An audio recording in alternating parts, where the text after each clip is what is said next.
Next up, I really want to get inside this timing cover. I've got my puller. There's better stuff out there, and I will have to probably find an actual installer tool. I don't have one. So that's on the list.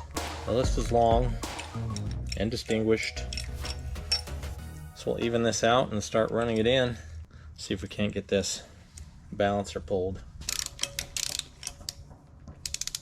So you're getting ahead of yourself, T. Need to loosen the crank bolt a little bit more so the balancer will actually move. Might have to take that one out and put the small block bolt in. It's actually longer. I got one specifically for that purpose. Now, can we get it in there without having to take everything apart? Looks like we're going to be okay. We'll run that in there a little bit to get some good thread contact. Helps to plan ahead, and I thought I did. Not so much. Now we'll resume pulling the balancer. Be careful though when that does break free of the snout of the crank. You don't want that weight to drop on your foot. When you take the washer off, the balancer will slide right over the bolt. Now to take the timing cover off, there are 2 bolts that go through the oil pan into the timing cover. The pan's already off, obviously, so those won't be there. There are 2 different sizes on this. The bottom 4 are 9/16, and the top 4 will all be half.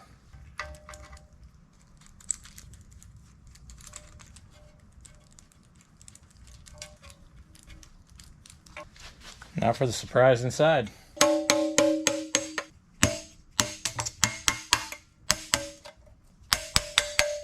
And there are a couple of dowels in the block. I'll show you those. And now we have a nice factory style timing chain. I'd say that's a little sloppy, folks. It's practically hanging off the lower gear. And of course you can see the nylon or plastic or whatever, the gears. This thing is stretched so bad. We're not going to be able to get it off, but it feels like it. We'll just put a budget chain on there since this is pretty much a temporary solution for being able to drive the Charger this summer. At this point, what's left of the summer. These are known for breaking teeth. Luckily, none in this case. Just a very stretched out chain. Okay, that wasn't so bad. You may have noticed no oil slinger. To the best of my knowledge, this thing had never been apart. Some of them did not get slingers, but lucky for me, I don't throw anything away. I'm going to clean that up and put it on, much like the rest of the stuff that needs to get cleaned. I have a fuel pump. Now this is an older one too, so I am taking a gamble on this, as in my stash. I've got the timing cover gasket kit. That'll take care of that business. I've got my double roller timing chain, not courtesy of, I had to buy it, of Summit Racing. All sorts of fun marks on there. We're gonna set it in straight up. And I had a stash of gaskets, I still have. There was an oil pan gasket in there. So here's the oil pan off of the rod knocker. Since this was in the Charger, I'm gonna borrow this pan and pickup. Where's the pickup, speaking of that? That will go on the bottom of the Moho Motivator. It's crazy how much actual advance you can build into this thing. Looks like that, and retard timing as well. 8 degrees either way. Dang. Looking for the 0 mark on the gear. But we're standing in there straight up. Let's try to make sure that I'm lined up.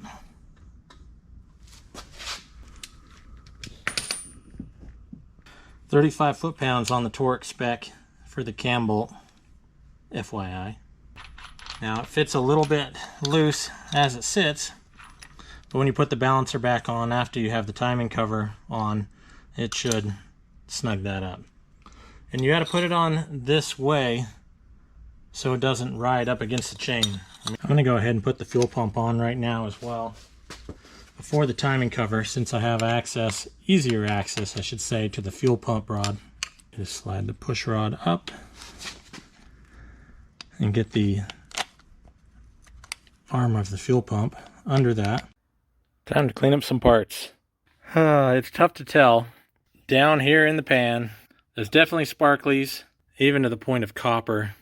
So we've wrecked a bearing at a minimum. I will be tearing into that soon, but in the meantime, we're stealing this pan so we can use it on our Moho Motivator. Got some clean parts once again.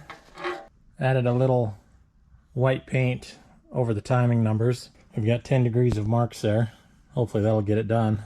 I opted for patina since I didn't paint the rest of it.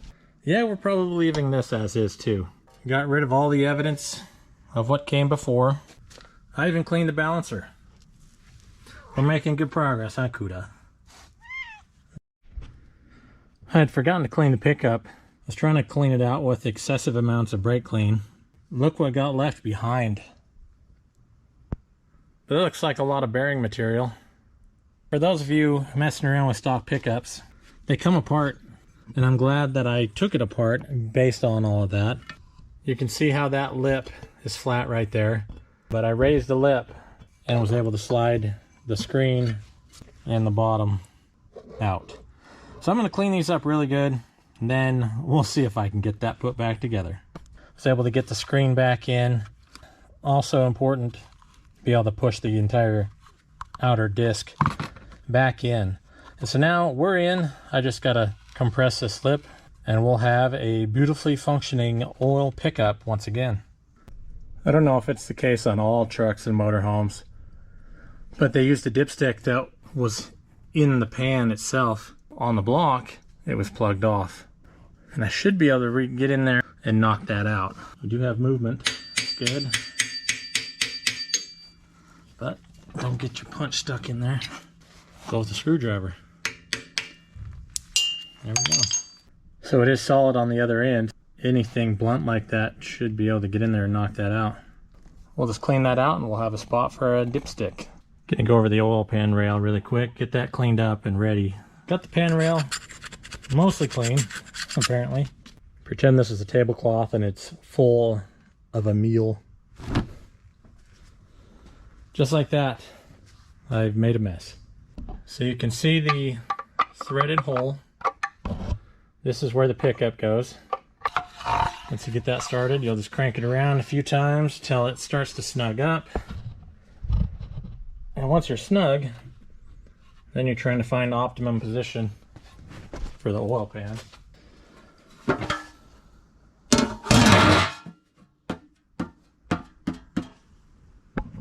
At this point, we have an oil pan, non-matching. We have motor mounts. We have a timing cover, a balancer, a fuel pump. We're cruising right along. So I do not have an actual tool to install a balancer, so I kind of cheat. But the factory bolt is too short to reach when you barely have the balancer into the keyway.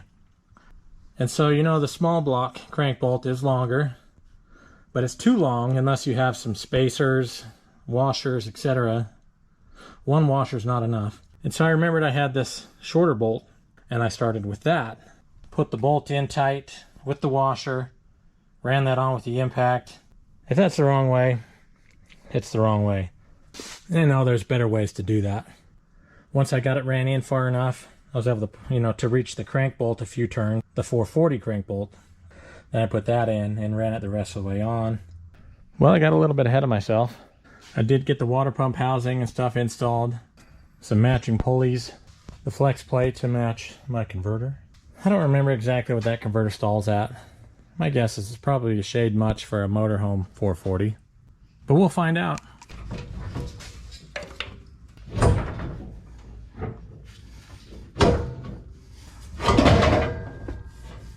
I get everything down in there close and realize how much I'm fighting the headers.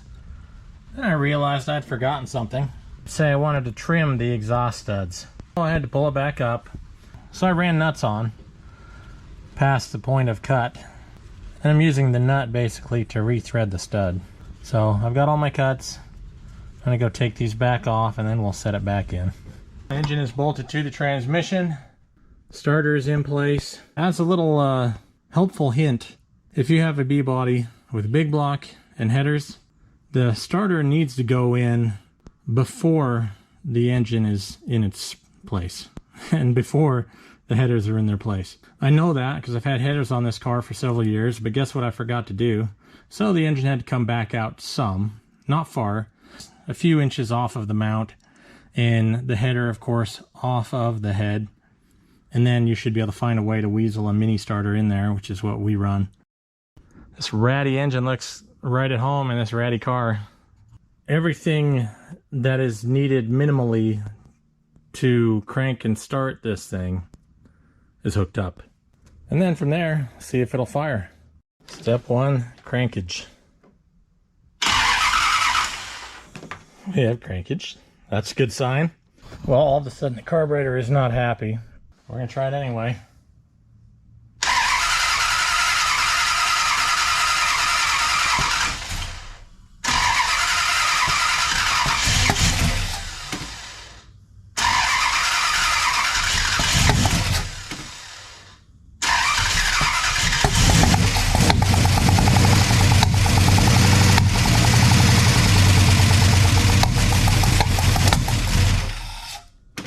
Definitely think we've worn out our welcome on that carburetor.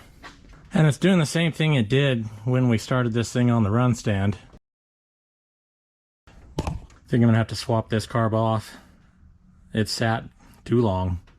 It leaks everywhere. That's alright, we've got another one we can put on there. We'll just probably have to find some studs, put a spacer on so everything will clear. The Holly is now on. So the Holly, which has ran this year, on or in this car, hopefully doesn't give us any grief. We're gonna put some fuel down the old vent tube there to fill up that front bowl and see just what happens.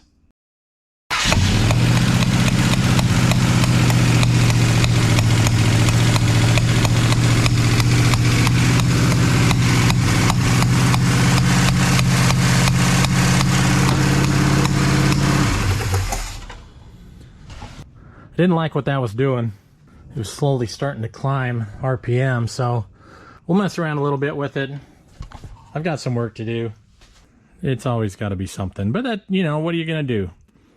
You try to throw in a vintage motorhome piece and hope for the best. That's kind of what we did. We'll mess around with this a little bit more. It's probably time to take a break on it and start looking at the dart, make sure the dart's all good to go. I want to be ready for No Name with plenty of time. Let's see if we can figure out what that popping noise is. It did the same thing with both carburetors. If I get it going, you'll be the second to know. My neighbors will probably be the first.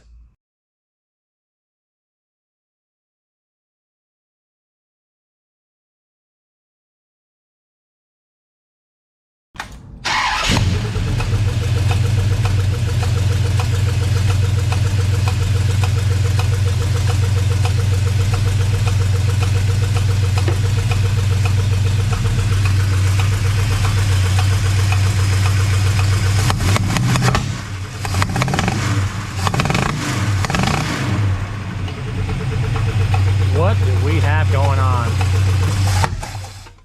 Alright, I'll stop pushing my luck. Something's not happy, we gotta figure it out. So what, oh what, can it be? Why is it popping like that through the carburetor? So it kind of feels like there may be an issue, you know, a valve timing, a valve issue, period. When I had the covers off, everything looked level. It didn't look like there was a valve stuck open or anything like that. That'll be part of my next bit. I'll be pulling the covers off to see if everything still looks good. I think I found it.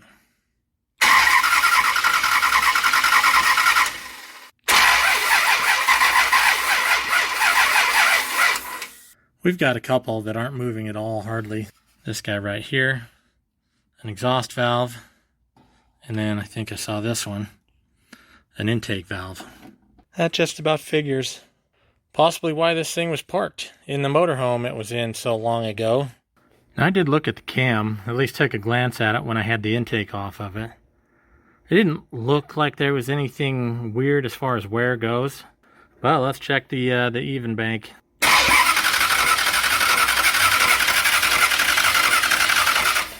We have 4 cylinders on this side that appear to be functioning correctly.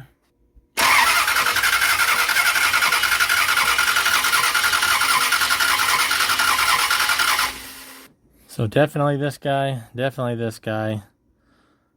This guy didn't look like it was doing as much work as this guy. So the Moho Motivator is refusing to motivate. That guy right there. Definitely looks like it has some wear on it.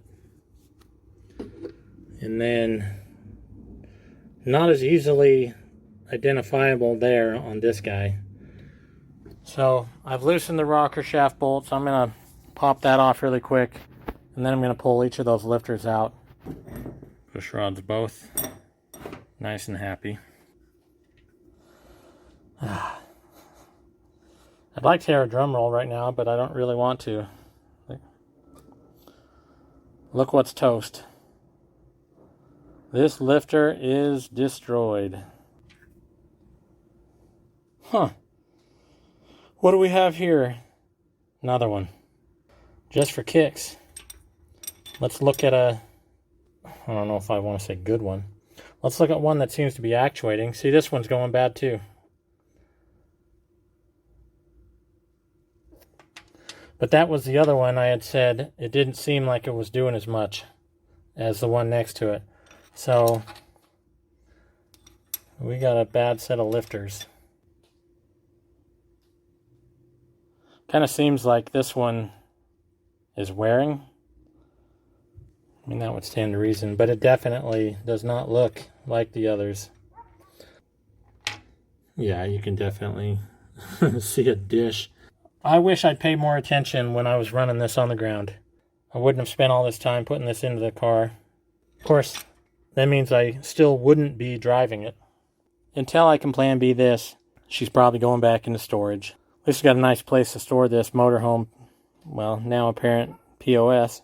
I'm going to put it back together, at least just keep things covered. That sucks, man. I just put a timing chain on this thing. Fresh oil. I mean, had we thought a little bit more about it when we started it on the ground, the Moho Motivator is not motivating. T is losing motivation quickly, as far as this goes. I'm going to probably park this one again for a little bit. I'm very, very depressed about that fact. And come up with another game plan. Maybe we'll fix that one. I don't know. We got to fix something. We'll get that one tore down and see how bad off it is. Got to find out exactly what went south. As you know, we found some oil in the oil filter. Wait, of course we found oil in the oil filter, you dipstick. We found some metal in the oil filter. While I'm sure there will be some metal in the oil filter, we found it in the pan. Robert Duvall did not say we found some metal in the oil pan in Days of Thunder, so that wouldn't have worked. We'll move on to the other things we've got to get done. I do have to get this one out of the way so I can get the dart back in here and make sure everything's hunky-dory for no-name nationals. Well, she's buttoned back up as she's going to get. So we're wiping out lifters. 60-some-odd thousand motorhome miles was too much for the old girl. The Moho Motivator is in need of a cam change, cam and lifter swap. I suppose that's a possibility. I suppose we do that. We could do that. We'll see what I can come up with on the cheap. In the meantime, the Charger's going to take a break. But we do have some other things we got to get dealing with ASAP. Of course, the Free 83, we've got some parts. We just need to do a little fine cleaning on it. All that fun business, and we can start putting the short block together. That's coming up soon. If you're a subscriber, thank you very much. I appreciate it. If you're not, feel free to hit that button. While you're at it, just hit that like button. Right over there. Over to the right. To the right. Yes, you got it. There you go. Appreciate it, guys. You take it easy. We'll get back to the other things that we have to do. There are a lot of things, and we'll take you along with us. Thanks for watching. We'll see you on the next one.